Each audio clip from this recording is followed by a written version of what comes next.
Okay, guys, finally got the chance to sit down and share some aspects of time manipulation with you. So let's get into it.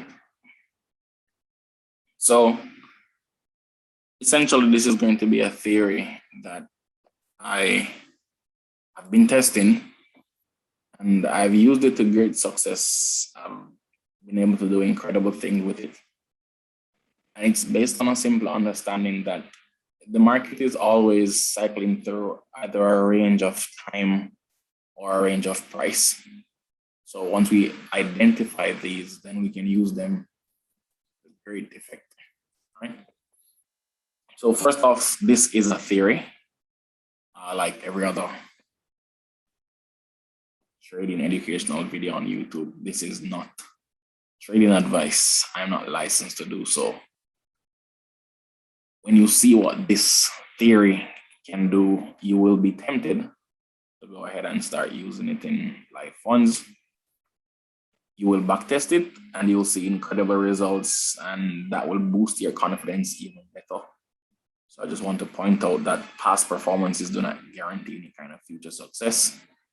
And by watching this and deciding to use it in your own trading, you and you alone can be held liable for any loss or profit that you experience in your account, especially if you're using live funds. So practice in your demo accounts. I'm not responsible for you using this to trade live and it resulting in a possible loss, okay? So what will we be doing here? Again, this is the first part of the series. So essentially, I'll just be laying down what are the foundation principles that I use in determining this theory, right? What I like about it, why I use it, and how you can use a similar idea to create your own model and do great things. And you will see, based on the simple examples that I'll show you, how effective it is. Some persons, you might not like it, it's not for you. But as we progress through the series and I start cycling through different time frames, you will see things that will build on each other with each successive video. Okay. So why is it important that I do it like this? The concept in itself is unorthodox. I can just show you examples and show you trade examples or even results from trades, and those will look great. When I try to explain it, that might not sit well with you, especially if you've never looked into this before or you have made money using another concept or idea that you love, and that's fine. If you have a model that works, then use it, right? But for me, like most persons who study ICT or were mentored by ICT, have accepted that the markets are controlled by algorithms. So the big paradigm shift for me was to condition my mind and my thought process where trading is concerned into an algorithmic process, right? And understand that if it's an algorithm, there are things that it needs to be able to easily reference and identify. And these things must be clearly defined to not require human intervention. The program or the algorithm can just keep running and find what it needs without anybody interfering with it, right? So because of that, and because of these reference points that the algorithm will look for, they have to be clearly defined to get the outcome that they want every single time. I think that how this is done is they created a way to manipulate or redefine time and price so that the algorithm can find points to reference and then use these points to project future prices. So this all started with my mentor ICT and what I learned from him.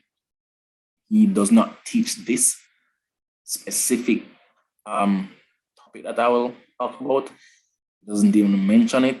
If it in any way violates my NDA and he sees this video, then I am more than welcome to have it removed from YouTube.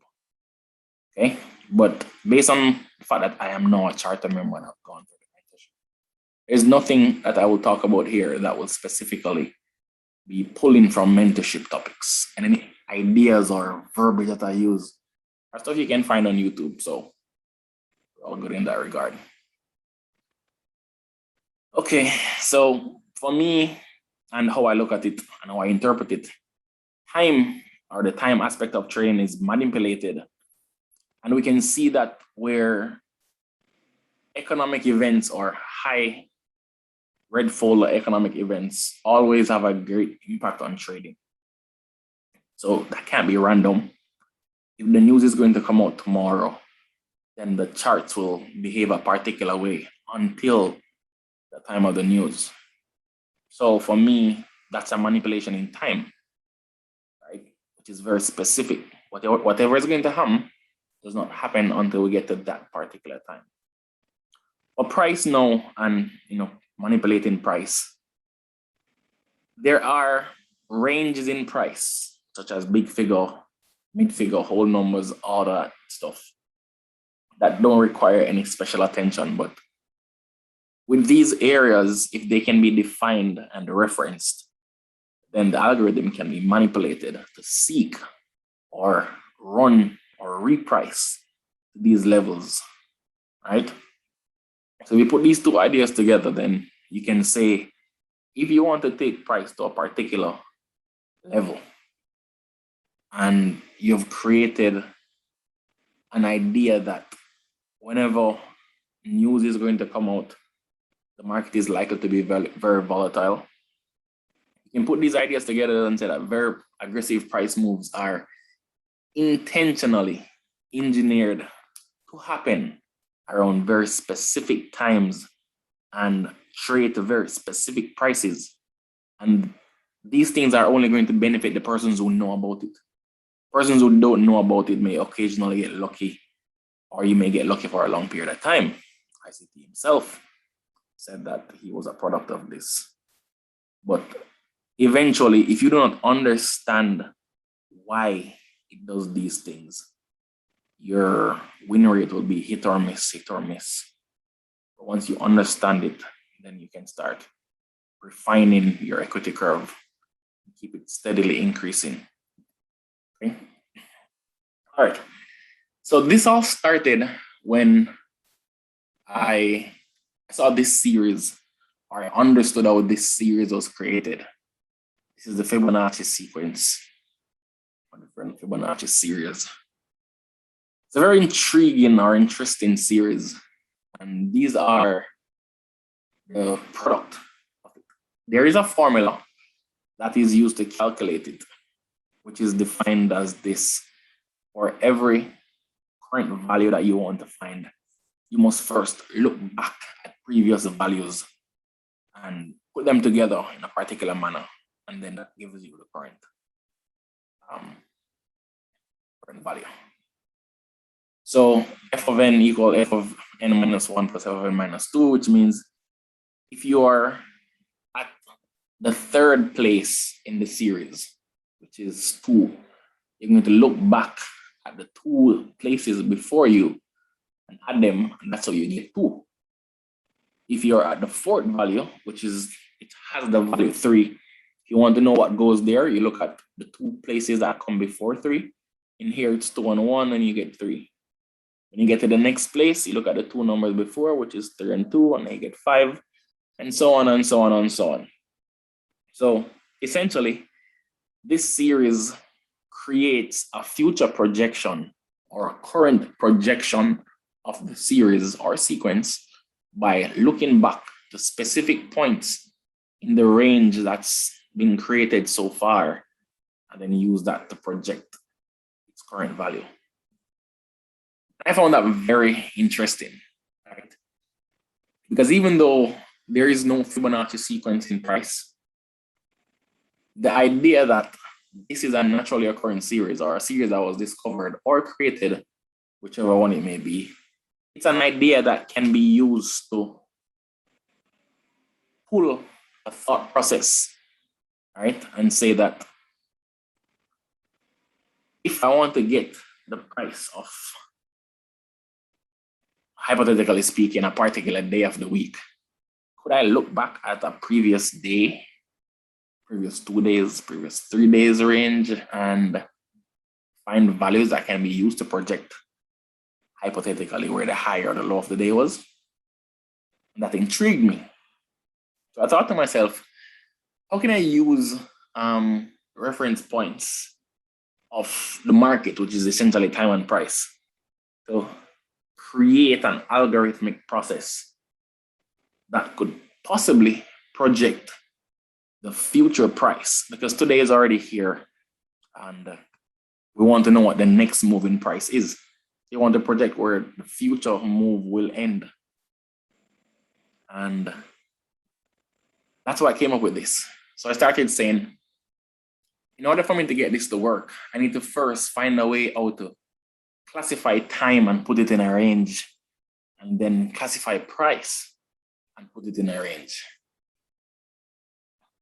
Then once I have a range created in time and price, it has to be a clearly defined range. Then I need to look at specific points in the range. I cannot just test whenever it works and then try to use that to project forward. It has to be a very specific concept that I use over and over, and it keeps spitting out a result that's consistent. It doesn't need to be 100%, but it needs to be consistent. And then from that, you can apply your money management and risk management skills to essentially make it better, right? More confluence, the better. So then I started using these ranges that I created, clearly defined. I started using an idea that they can be projected, because I started realizing that ranges in price are consolidations essentially. And if price expands out of a consolidation, how far is it going to go? Can I use a consolidation range to project where the next impulse move should end? So we started playing around, and I got exposed to some other theory. I can't really remember them now, but I know I was exposed to ideas about it. And I put them together and I came up with these. So I started being able to consistently find points that line up specifically whenever I use certain ranges and certain points of the range, right? So in order to not reinvent the wheel, I'm not trying to look like some kind of Forex guru or anything like that. I started using things that were already established to find out how could I make them better, or how could I use them to make something that works. So you look at session time ranges. What's the range of the Asian range? As in, what's the number of pips? What's the opening price? Where did the closing price end?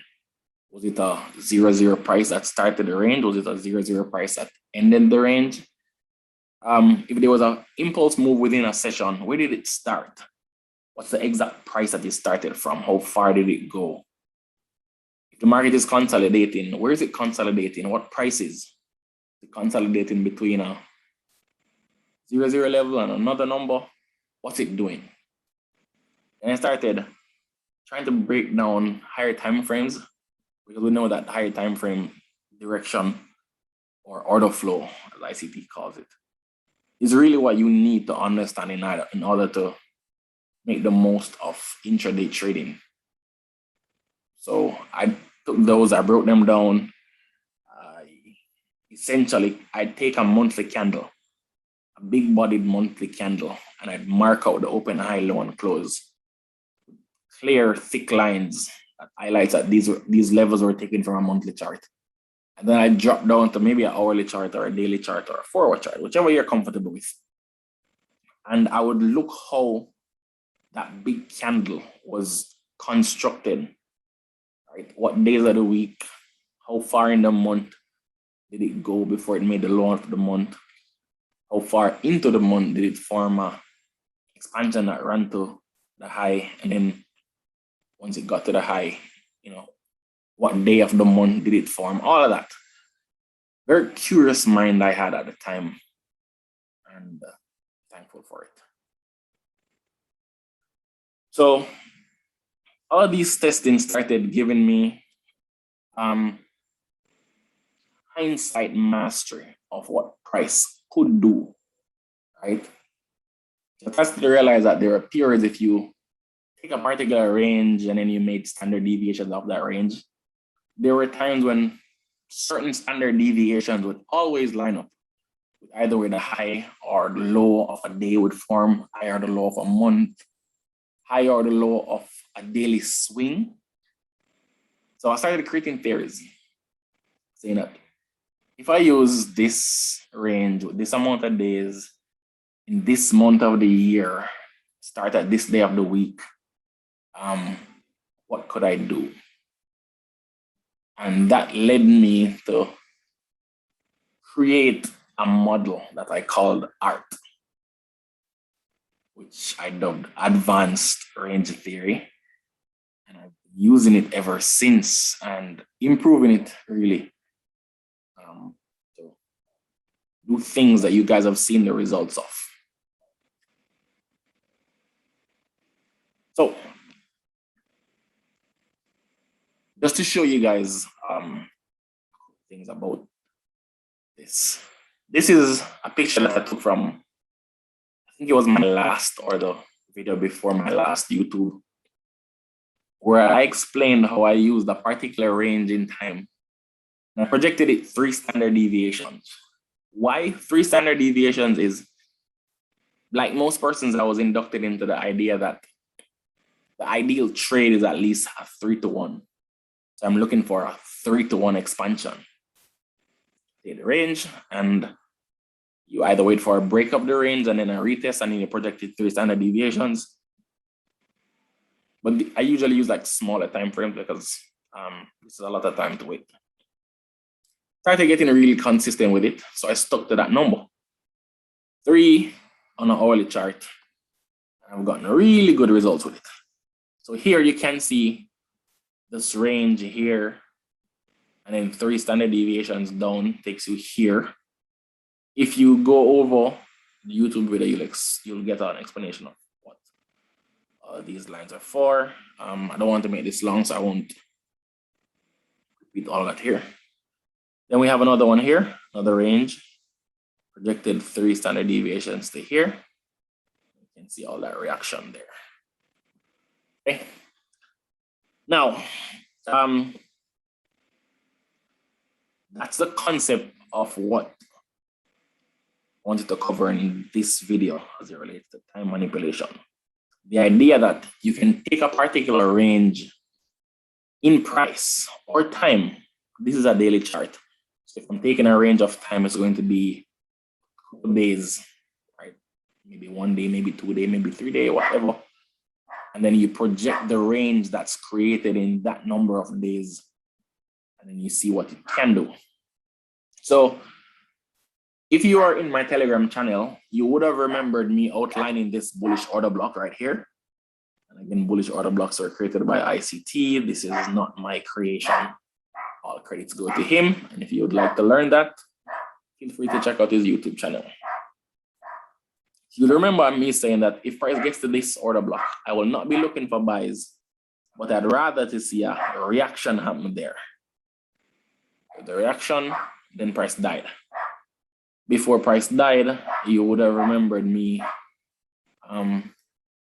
saying that this level 1.36 was a whole lot of liquidity resting down there. I'm expecting a deep sell-off. These are videos that are on YouTube, so you can see them. Cool. Then all of this here, nice bullish move. Not sure if I covered this, but I think this is where I highlighted that I'd like to see it run to. So enough of that. When you look at this chart, are there any clear ranges that you can see? There are a couple based on how you define a range, right? So if you look at this high here, closing price of this green candle, and here, opening price of this green candle, you can see that that creates a swing, then price stayed in there for a while until it broke out. So I could use that price as a range. Now, if I did that and I projected it downwards by 3 standard deviations, how far would it get me? Well, I guess when we can find out. It gets me there, right there. Very, very close to, I guess, the low of the day, the low of this swing, right? But yes, this was good. I want to just show you this one. I want to show you another one for this swing right here. So if I'm going to be projecting a target of this swing, I would be looking backwards in time to find a range to project. Now, when you look here, are there any ranges that you see? Maybe. What about here? This is a nice price range. Closing price here. The opening prices to the prices down here.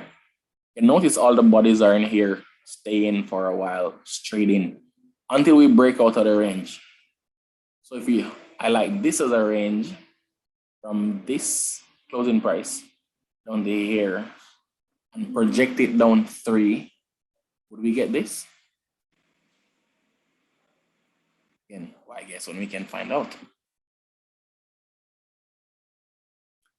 Not bad, not bad at all. Very, very close to the low of the swing. But if you are like me, you don't trade to be this accurate. You want to be this accurate, right? So how could we improve this projection to get here? Some person is probably thinking about it already. But if you're not, what I did is I decided that I'm going to use half ranges if I'm trying to squeeze out extra pips out of the market. So if it gets here and I'm getting strong reaction at this low, price is breaking through, how far down could it go? Or how far down am I going to entertain continuing to maintain the same bias until it reverses? So I add half a range to this, which is essentially splitting this range in half and then adding it down here. And if we do the same for this, let's see what we get. The range ends here. Half of this range ends here. Also beautiful. Interesting? Or is it interesting yet? No. What's also fun to note is if you take this level or this range and you project it out, see where this comes back to. And if you take this range and you project it out, see where this comes back to. And I'll end that one. I'll end this one here. So on that note, food for thought. In trading, your success is always going to be dependent on the decision that you make. Whether you're taking signals or not, or you're making your own trades, it's your decisions. And these decisions are likely going to be relying on your interpretation of whatever information you have in front of your eyes. Either it's a signal or you're looking at charts. I know you don't take every signal that you get because there's sometimes you just don't trust a signal. which is fine. So how do you use all that information and make it better? Well, you must first train your eyes to see what is really there, so that when you see something, you can make an informed decision. And that information is going to change how you think about everything trading related. This is a quote from my younger self. So thank you so much for watching. And as a trader, we know that everything is not 100%. So I stick to the thought process that you can't direct the wind of the market. You can manage the risk or adjust the sales. Thank you guys for watching. Have a great week.